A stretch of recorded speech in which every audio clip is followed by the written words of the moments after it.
Good morning, good evening, good night, and good afternoon, everybody. Welcome to Nexus at Night, your weekly Vanguard podcast about stuff. I'm Atlas. I'm Matt. I'm root beer. And it's Girl Scout cookie season, so I'm eating Samoas while we're doing this. You mean caramel delights? Oh, that's what they're called now? No, it depends on county. Because this just says Samoas. Yeah. So, no. The name depends on county for some reason. I'm not really sure. Oh, interesting. I can understand it's like because isn't a Samoa a tribe? Like I don't know. There's a tribe named Samoa. I don't know. A little racist. But, like tagalongs are called peanut butter patties in some other places, but there's like no reason that you should change that name, right? Right. Yeah. So like it's just I don't know why. I guess some people were mad that it wasn't descriptive. I guess. I mean, but on the box it says what's in the cookie. It goes Samoa. You assume crisp cookies with caramel, coconut. Yeah. It's You're like making the the motto data of our system. channel. Reading is hard.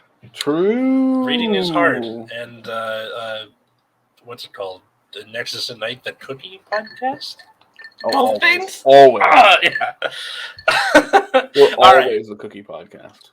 So this episode is about a tweet that we put out the other day where if you remember our episode about Italian Vanguard, like a year plus ago at this point, this is about Thai Vanguard in Thailand, where they're at the very end of G era right now in their meta. But their ban list and how they structure the card game from like the entire business model, which Matt told me right before we started, is very different. Yeah, so from what I understand, the business model for Vanguard is very much like a living card game. So for those of you unfamiliar with the living card game, there are many of those. There's like Netrunner, there's like Legend of the Five Rings. There's several versions of them. But basically, you buy like a base set, and like that comes with four of every card you might need, like four of every card in the base set, and then you can buy packs that come with four of every. Or I think actually for the Lord of the Rings base set, it came with one of each card, so you needed to buy three of them. And then, so you buy three of them, but then you have every card. Okay. And then when you buy the packs come with a play set of every card. Okay. So then, go ahead. So, like, everything is a trial deck, kind of, or you get a guaranteed set of stuff. Right. Or maybe you buy four. I don't remember what a play set was. It's been a while. I haven't played The Legend of the Five Rings, and, well, really since COVID started, so. And then I lost all my stuff in the fire anyway, so it doesn't matter. Yeah. So from there, so basically, like you can just buy four of every card in a set, rather than like, monkey around with packs, or you can buy packs and they do have packs available, but packs are for like higher rarity stuff. So this is from what I understand. So the idea is to the money that you make from the game isn't so much from the like people buying packs. It's that. Usually, if someone wants to get the cards they need to get, they can get them. But it's for the people who are like trying to like high rarity their stuff out. That's where most of the sales. So you always with living card games, you always kind of from your player base, you always kind of make a baseline. Mm-hmm. Like your baseline will be like, oh well, I want to buy like I'm going to spend like, for like the core set for Lord of the Rings or for Legend of the Five Rings, you might spend like $120 just getting four of every card. Right, for the core set. Then every few months, a pack will come out, or every like month or so, a pack will come out. You'll spend $20 and have all the cards from that. Yeah, and you'll do this for a while. So it's kind of like initial investment's kind of high, upkeep is relatively low, and you just kind of like pick up cards here and there, and you can pretty much own four of every card, no problem. I think for high rarity stuff, it's kind of like gambling. Yeah, or like you're trying to like it's mostly just for clout. Like you can still play the game without it. Like I'm a huge proponent of that idea, especially as somebody who's kind of not against high raritying out your stuff. I'm just personally not going to do it ever again. Or the big belly has big packs. But yeah, I'm surprised that it's like that there compared to everywhere else in the world, Italy included. Yeah, it makes it makes some sense from Bushiroad's perspective, since like Bushi is kind of like it's kind of if they are lagging behind like regular releases, Bushi doesn't really have a reason. Like you want to basically get people in easier rather than like your secondary market's not going to be very large, right? Because people just aren't opening tons of product and there, right? So you have to make it easier for people to obtain the cards they need. Right. And I think a living card game makes a lot of sense in that regard. Mm-hmm. Of just like, here, just get 4 of every card, no problem. Play the game. Do you think that there's a chance that Bushiroad would ever transition into that kind of model, or like everywhere else? Almost certainly not. Bummer. For people listening to this in audio, the funniest part of everything that was going on of this entire time was Root Beer's head was mostly cut off by the bottom of the screen. So his eyebrows, the top of his head, and then the doll behind him. So it just kind of looks like the doll is him. The plushie yeah, thing like is, that. The plushie thing is very funny looking. Go watch it on YouTube if you like for that extra dimension. But yeah, that's interesting in that they have this different model of even dealing with the card game, which means that this ban list now makes a little bit more sense knowing that information. I did not know that before tonight. Also, we should think about like with a living card game, since the cards are fairly cheap to obtain and easy to obtain, that you could actually do a lot crazier things with the ban list that you otherwise might be shy away from doing. Right? No one wants to ban the $100 card. Yeah. Wasn't that kind of a thing near the end of V? Was it V or G? Where they were like they didn't want to piss off card shop owners, so they had to just kind of let everything run amok for a while. Yeah, but that was also because they fucked up V's format so badly they rebooted the game a second time. Yeah. Yeah, after the main hit, everyone was pretty mad. Yeah. Mm-hmm. So you Also, couldn't really like, do anything about Gurguit for a long time. And also things like random sudden errata of Riviere. Oh god, I forgot about that, yeah. It just killed the card in every format. Yep. I'm not sure that card needed to be errated, but here we are. Probably not. But we've talked about like erratas in general, where it can be a more like precision solution to something, but it's too much. Yeah, like it's hard to justify it because you got to be like, oh no, the thing that's already out there, it's errated. Like it's harder to do something like that where the effect fundamentally changes versus something like the starters where it's just one extra line of text that everybody gets. Yeah, you know? I've said this before, but I really dislike erratas without like having an immediate reprint. Mm-hmm. Because then you just have cards with the wrong text running around forever. Yeah. Yeah.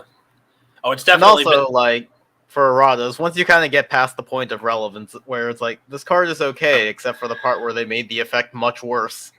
There are probably people who could play Riviera against and pretend it doesn't have an errata. It's been like so long since that card has mattered. Yeah, but they'd be like, why is nobody playing this card? Because that would be one of those things where like, you know, the apocalypse happens, there's somebody walking around in the wasteland, they find Riviere, and they just never know. Cause, I wonder if it's even like good enough unerrated. Who knows? I'm not sure. Stay tuned for our April Fool's whatever it is we're gonna do. We'll figure something out.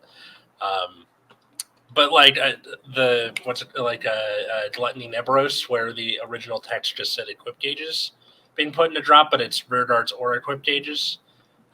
So every time I play against somebody, I have to pull up the card online, show it to them.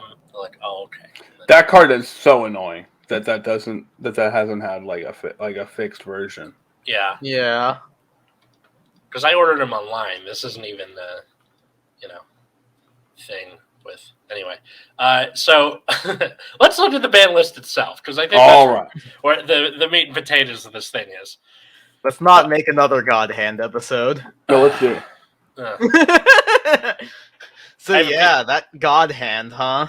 I have a piece of coconut stuck in my teeth. If someone wants to get this started. Do you have the image? In our little chat there. I see. No, I thought I didn't know if you had an overlay. Oh no, I hadn't actually. No, it's all good. So it has it's a Banlist and a stride rule change. I thought we should just mention that. Mhm. Yes, which will come into play. Gasteel, Morfessa, Ichikishima, and Ellie to 1. Yeah. See, that's the thing is this is so unspecific because are they talking about the Stride Gasteel or the original one? It has What? to be the stride Gasteel. Yeah, why would they ban the original one and then Ichikishima? It has to be the other one, but does that even do anything at 1? We'll get to that. Don't. Yeah. And yeah, who then knows? Morfessa, I assume, is the stride, not the Right. grade Yeah. 2. And then Ellie. See, that's the thing is like, do they have those like collection cards? They should. Yeah. And then Ellie was that G guard that's like, I think that might be the only G guard that's. Yeah, that G guard's crazy. That G guard's crazy. It was wacky. And then what else do we have? Grade 4 Gridora.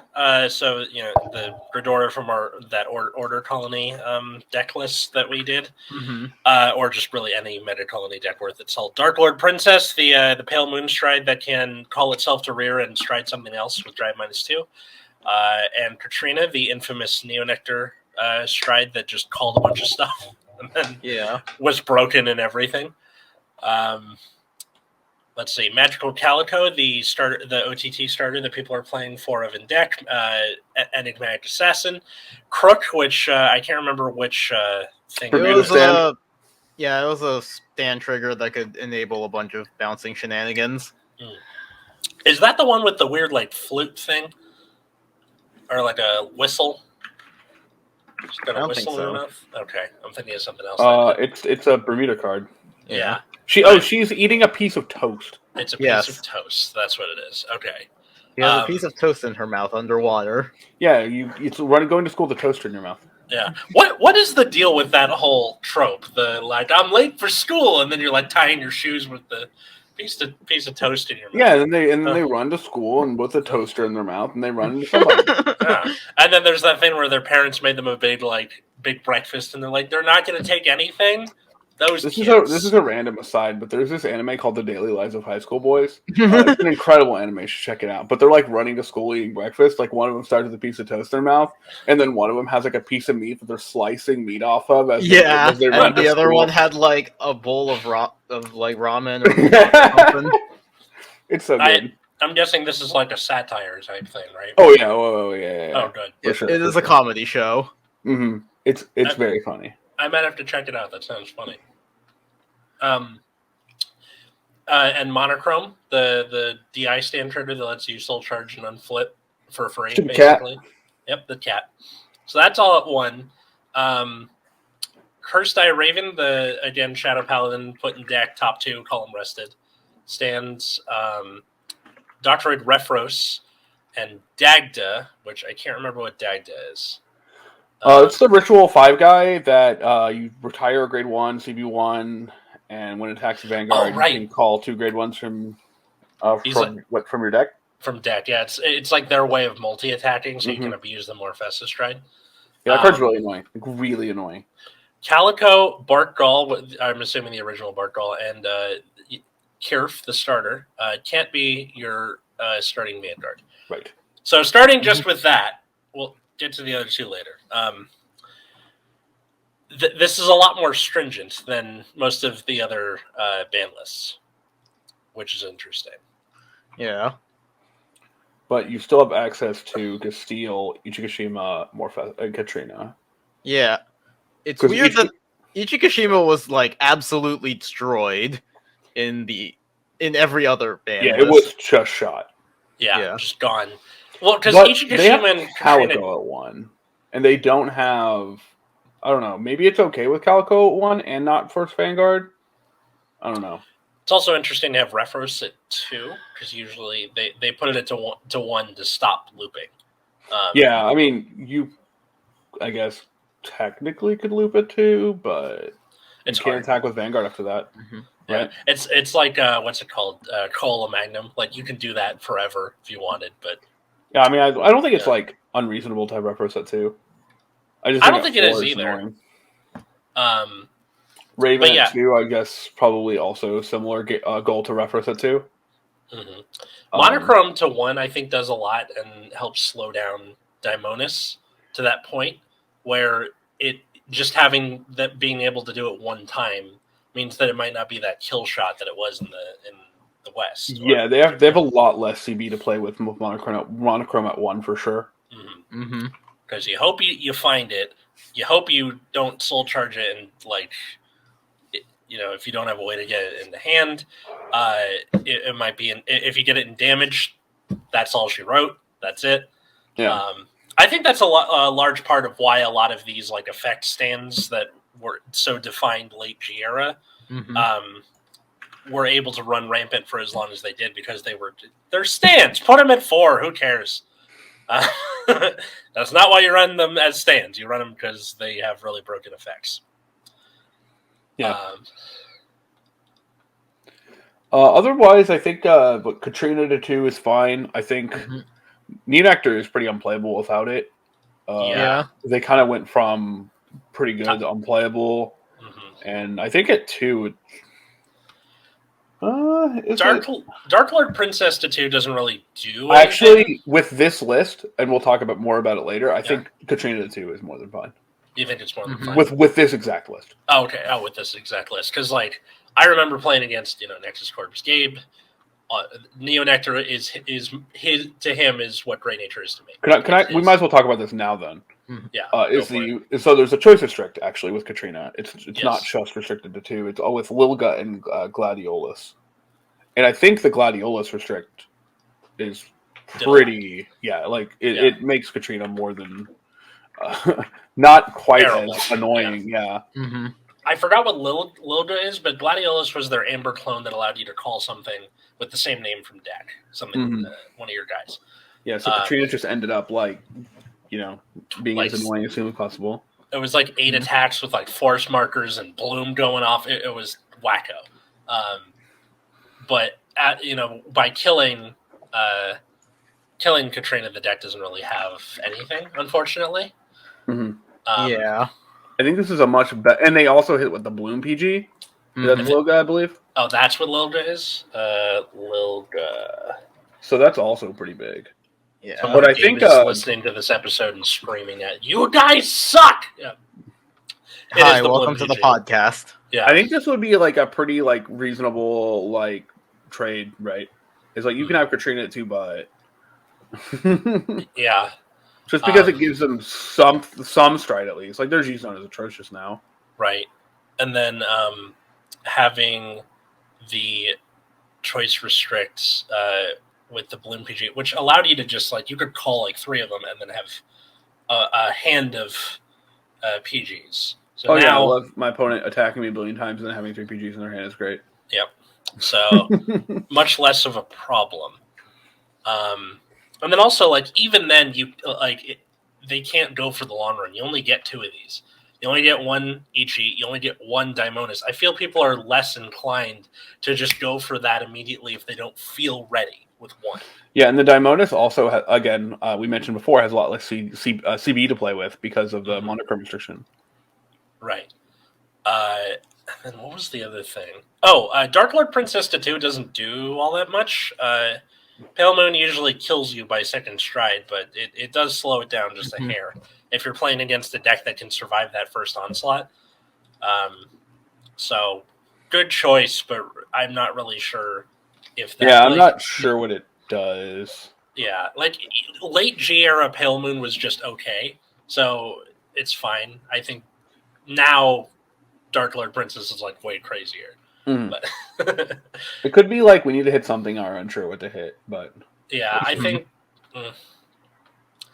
I don't think it really needed to be hit. Tier can't be first Vanguard, duh. Calico, duh. A lot of that makes sense. The next thing, while we're on the topic of choice restricts, so again, Purple Trapezist and V Series Jumping Jill causes a loop. Yeah, choice restricts. Finna and Potpourri. So Potpourri is the is when it hits, you can bounce something and call something. Oh, right, and then Finna turned off the on-hit effects, and they just made them. Yeah. Okay, so that was the really annoying thing. Oh, yeah, that's the case here, too, where they just choice restricted it to turn off the loop.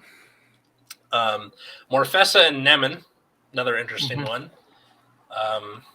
This is old Nemen? Which Nemen? I assume Yeah, because it's... we don't know how far. Or are they have- choice? Yeah, they didn't say V Nemen. I don't think it's V. Is there another Nemen? Am I high? There is a PG, Little Skullwitch Nemen, and then just the original Nemen. There's no way they mean the original Nemen, right? Which set was? Oh, wait, they have VBTO2. Oh, okay. Do they mean V Nemen here, or? I assume they do. Wait here. What set was? Because this is the next set for Thai is VEB05. Strongest Team AL4 was VBTO2, and if they are there, then I assume that's what they mean, because the original Nemen was like discard draw 2. Oh, there's a picture here, so we can see which one they're actually talking about. It is V Nemen, yeah. Yeah. Okay. So that makes sense. It slows down the Morfessa stride by doing that. Let's see. There's also a choice restrict between the Gridora stride and Hell Demise, which is on play, rest one of the opponent's guys, stand one of yours. I assume that's just to slow down Mega Colony because they saw what was going on everywhere else, and they're like, Hell Demise is such a sick common. I know, right? It's like Club. Yeah, it's like one of the best random grade 3s in Mega Colony, and it just keeps. It was played like all throughout. Like I think it was played in every V deck. I think so. A lot of it was sick. So that's to maybe stop Order Colony in the future, or just they've seen it and they're like, okay, maybe don't. I'm not gonna lie, this one's weird to me. But Yeah. whatever. The Mega Colony does have other ways to get a restand, call a new thing during battle phase. I forgot the full name, but it's something with scissors in the name. It can call itself from drop, which is, it costs more. So that's a thing. And then the last thing is a choice restrict between the Ichikashima stride and Bobo. Heat element Bobo, the thing that countercharge, soul charge, and you take a damage. So that was deny OTT at this point. Yeah. Why? What were you gonna say, Rip here? Yeah, I was just wondering what the logic was there. Well, because I think one of the ways to get around OTT doing stuff was to damage deny it, you said, Matt, right? So by doing that, you prevent them from self-damaging. Which means they can't do that. There's still the other Cray Elemental that could force battles unless that doesn't exist. It doesn't exist yet. Yeah. Hawam. Yeah, it's not on the table quite yet. Yeah. Okay. So they'll probably cross that bridge when they come to it, but in the meantime, that there's like a legitimate strategy against OTT. So there is another change. Yeah. And that's a rule change. So they changed the stride rule along with probably better than the way it was changed for us, but we can talk about that when we read it here. Okay, well, before you do, what was the stride rule before what it is now, where if you're on grade 3 at the start of your turn or both players are in grade 3, you can stride? Right. Before that, it was both people had to be on grade 3. Yep. Otherwise, and then they made Sea Breeze to get around that. But if you kept rewriting, then they couldn't Sea Breeze. Right. So eventually they changed it. Now, what did Thailand do? So Thailand changed it to you still have you can both be grade 3 to stride. Or your and your opponent must be grade 3, or your Vanguard must be grade 3 and your opponent's Vanguard was grade 3 at some point in the fight. So what this stops is that like NLK reride into Rhodia. Yeah. Right. Stops Nightmare Dolls. Stops Nightmare Dolls from rewriting into whatever. So it stops the writing down to keep people from striding on you. I actually really like this change. Oh, me too. Because this is kind of like one of the more frustrating things when you're like, all right, you ride, your opponent's just like, oh, I'm gonna do this thing and then ride back down. And you're like, very cool. Very cool. Oh wait, you killed me. Okay. Yeah, it's just Yeah. and it, I don't know. It feels pretty bad, but I usually think this change is all right. I think it's a great idea. I Yeah. wish they would do that. Although this here. doesn't fix the like grade locking problem. Nope, sure doesn't. Oh, like if you just can't ride, then they're SOL. Yeah. Mm-hmm. Yeah, I mean the ride lines. Guys, we got ride lines. Not in this format, but we got No, ride but lines. also like great stalling too. Oh yeah. I get the solution to that supposedly was your V series bosses are like enough of a form of pressure to want to ride up, but that's not always the case. Is the people just sitting at grade 2 that big a deal though? I don't think it is now. I guess not. Yeah, I guess with like V series being introduced, that's not a big deal anymore. Like most decks would just fight on grade 2, so Mhm. it's not a huge deal. And you just kind of like jockey for the force your opponent up. It's fine. But now they can't like cheese you by like going up and then going back down. Yeah. So yeah, I guess like for that format, this rule change is better, or for the current format we have. Yeah.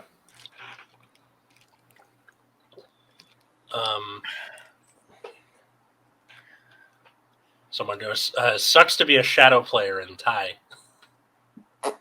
Too bad. Yeah. But this is hitting like a lot of like really big random cards, so like Mhm. it'd definitely be a hard list to get away with here for sure. Hard list to get away with in terms of the player base Like people reacting. being happy about it. Right. I think it's an interesting list for sure. I'm not sure if it's like obviously I'm completely unsure if it's like would have been better at the time. I mean, probably, but it is definitely an interesting take on the early VG premium format. What's interesting to me is that they seem to have less of a priority to kill the top deck or a huge threat, and instead kneecap it just a little bit. Mm-hmm. Like you get a sledgehammer to the knee, but you can still keep walking. Yeah, they should play Hellheart over there. Clearly. I mean, yeah, it's not really restricted now. Does this do anything for like really obnoxious? What's his face? Which one? Oh fuck! The big fucking dragon dude, the 4500 attack. I can't remember his fucking name right now. 4500 attack, big fucking dragon. 45,000, 45k, whatever, or was it 35? I don't remember. I'm so confused. The one that was a grade 0 and a grade 4 at the same time, the double-sided fuck. Gizeh. That's what he was called. No, it sure doesn't. But I mean, when has Gizeh been relevant? He was like he was relevant for the beginning of premium format. Yeah, but that was like he was quickly irrelevant, like a little bit in. I think also once people figured out that if you just rush them, because triggers now don't give power undamaged, go nuts. Yeah, I'm not sure you need to hit Gizeh. Or maybe the OTT hits are just enough. Who knows? Yeah, maybe. I'm just wondering if this current environment makes that deck more obnoxious or not. Oh, could. Who knows? It's a very good question. I wish that we knew someone to talk to about this kind of thing. This is. I think this idea though is like super sick. Like if you're displeased, if people are displeased with the format, like, well, how can we fix it? Yeah. Or like a thing where, so Neonectar players are sad forever, OTT players are sad most of the time. With this, I don't think cry they're for that OTT sad. players. I'm sorry. Would you say you don't cry for OTT players? Why? I mean, who cares? They've had it good for too long. Oh, okay. No, we haven't. They were good for like all of the original series, and then just sucked after that. How many times were they? How many times were they crazy in V? 3 at the very beginning, and then like they became quickly irrelevant after that. Was the Susano stuff any good, or it was fine? I don't think it was like meta warping or anything. Yeah, I mean OTT got pretty hit hard by the ban list each time for sure. Mm. So that part does suck for them, but I'm not I'm not that worried about where they're at. Yeah, I just more like the only Neonectar player I really know is the other Alvin from our group and Gabe, and they like it was a large part of how they enjoyed the game, and to have an entire clan made irrelevant. The Katrina hit felt really bad for Neonectar players. Like it made Neonectar straight unplayable. Mm-hmm. But I think a list like this would have been a lot better for Neonectar. Yeah, and at least like still giving access to their pretty much their only powerful stride, but without like saying like, okay, well, but you do lose something for it. Yeah. Mm-hmm. Do you think that any of these like choice restrictions or anything like that could make their way into our ban list and like be okay? I would really like the Neonectar ones. I would really like to see. Yeah. But that one I think is the most I think that I would be interested in. I think you can't let Gastiel Daimonis out of the cage ever again. No, it took long enough to shoot that guy. Yeah, yeah. That guy is probably not coming out for a while. I think the Morfessa one is interesting because Lord is such a ever present force in both V and Premium. V is neither here nor there, but I think it would be cool to see what they would do if you had that Morfessa Nemen choice restrict. Not necessarily putting the stride to 1, but just seeing that happen, I think that would lead to a lot of different deck builds. Putting Morfessa to 1 would, like, if that got out of control, that's a way to curb it, but less interesting than the choice restriction. People would not be pleased with putting Morfessa stride to 1, that's for sure. Oh, of course. Yeah. No. That thing is so good in like every Shadow Paladin build ever that it's hard to justify killing it because then you kill. Actually, no. I think the clan would be all right. This is Shadow Paladin we're talking about. This Pale Moon hit still confuses me, but it's all right. I think the Japan and the West's version of that was the Perps Paraton or Jumping Jill, because Paraton was so like easy to do with the purple thing to just make a board out of nothing, and I think by like they did the Dark Lord thing instead of curbing Paraton. I would honestly be more in favor of that than I would with what we have now, but I understand that what we have now is important to make Pale Moon not broken. Turns out Pale Moon's so good, so whatever. Yeah. Pale Moon sucked for like the entirety of G though, up until we got that Harry promo stride. Yeah. We were terrible. Yeah, that deck was ass. Do you remember me at the locals near UCR trying to get Pale Moon to work for the entirety of the time you knew me? Yeah, and the pretty much what we came to the conclusion is your stride suck. Your stride is fucking useless. Yeah. No, like like the fact that you're still playing Lunatech is tragic. Yeah. Lunatech or like an on-hit guy or Mephisto, which was like you had to flip and then you called one guy for every 2 things face up in G-Zone. What the fuck was that? It was so slow and terrible. And then finally they went on attack, 2 in, 3 out. Boom. Perfect. Didn't need anything. Like, you don't need anything else outside of maybe the Nightmare Doll one now. Yeah, it was pretty funny. So, yeah. I think that's pretty much all I have to say about this particular topic.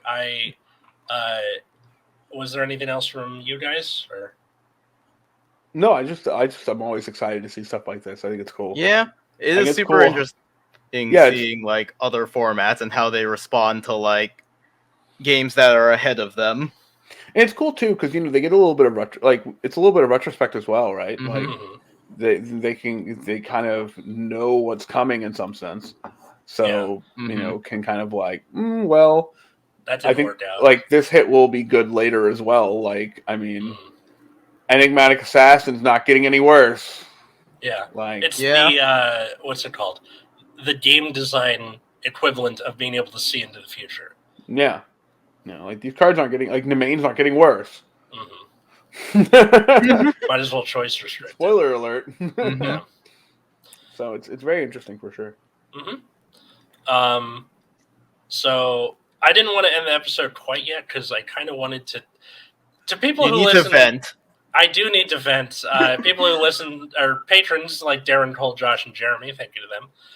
Patreon.com/Nexus at Night. We do a whole bonus show every week, Nexus Tangents, and I told this story over, during that episode that came out yesterday, but there was more to it. So, to make a long story short, essentially my phone broke. I went to take it in, and it just never got fixed.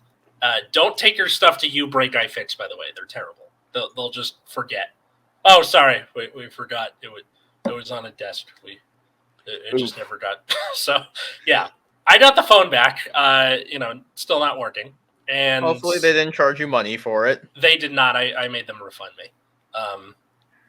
And then went on Twitter and complained to them.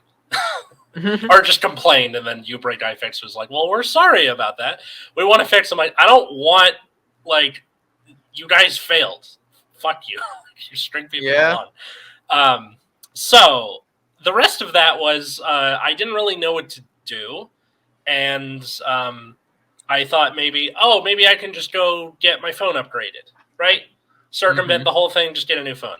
So I went to the AT&T store, and I'm on a family plan with my sister, my mom, and my sister's boyfriend.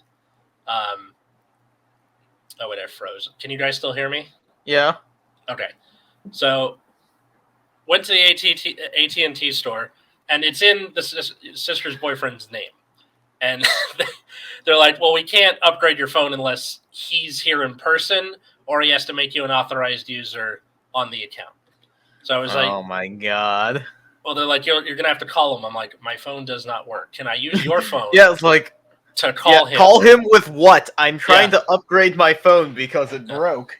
And then they go, well, we don't have a phone. I'm like, you're a phone store that doesn't have a working phone that I can use. A phone store. Okay, whatever. So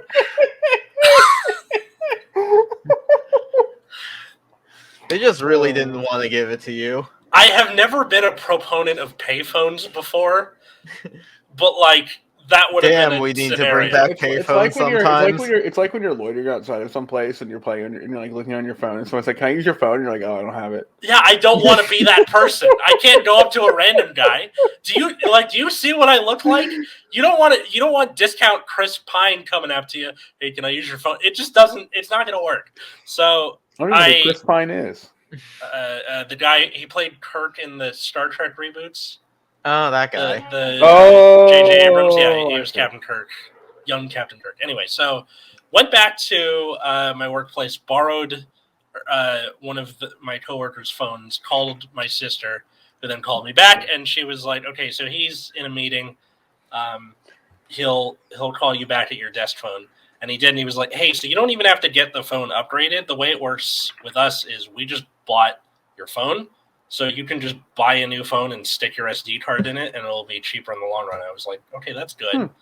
So in the meantime, I then I decided that was going to be my plan, but I tried one last time. Looked up a bunch of repair, phone places in the area. All of them were like, "We don't do Android. We don't do Android. We don't do Android." I got one, which was called Cell Phone Pro Tech Fix, which I mean, they all have names like this. I trust them. As I said during the Tangents episode, you never want a boring white sounding. You want something that's being said by a Russian guy. Cell Phone Pro Tech Fix, like that. So I went there, and it was an Armenian guy, and he was like, give me 15 minutes. He comes back. He's like, so it's not the battery that's wrong. It's the LCD display. So it's charging, but it's not showing you anything. And I was like, that's all U-Break-iFix had to tell me was that. And I was like, so is this fixable? He's like, yeah, I'll overnight the stuff. And then, it takes 2-3 hours to actually repair the screen and everything. Once that's done, I'm like, oh, good. How much is it? He's like, $80. Okay, great. So nice. And I was like, wait, do you know if what was going on with you, Bright Guy Fix? Did they just forget about it? He's like, yeah, there's no evidence that your phone was opened recently. Like there was a resistance when I popped it open, which means so they just didn't even do anything. That's cool. So he got the parts in like this afternoon, and it's going to be ready in the morning. So, Base. Yeah, I went 6 days completely phoneless. Katie, how crazy was I during those 6 days? I was going to break up with you. There it is. Yeah. Wow.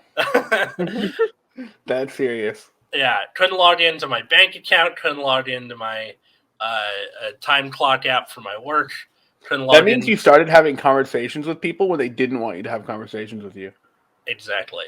I had to listen to traffic, not the band Traffic, the sounds of traffic. Have you ever done that? Hasn't come out with a good album since like the 20s.